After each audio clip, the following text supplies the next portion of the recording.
Зима е. На брега ме срещна неприятно, студено, влажно и мъгливо време. Топъл чай, моя майката. Мисля, не е особена новина, ако кажа, че за студения зимен риболов на Шаран е нужен изфинен до последно монтаж и примамки, разработени специално за този сезон. Изфинената в границите на логичното метод техника, която ще представя днес, често ме е спасявала в трудни ситуации. Фокусничеството излиза наяве, особено тогава, когато знаем добре, че рибата се е покрила в дъното, но всеки опит да я уловим завършва с провал. Коя е причината за това?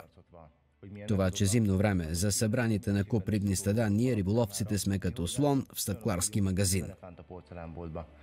Мятаме големи хранилки, плискаме водата, раздаваме безмерни порции от фини захранки, яки аромати и още по-яки атрактанти, а с всичко това постигаме обратен ефект.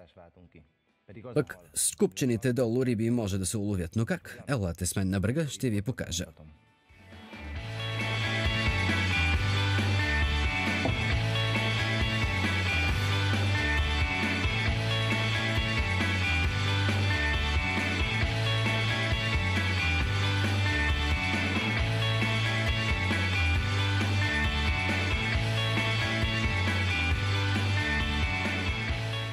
Успешният зимен риболов зависи най-вече от това дали изобщо има риба в близост до избраното от нас място.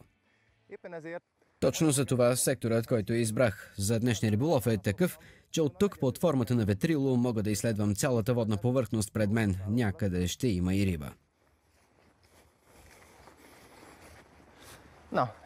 Ето за това място говорех.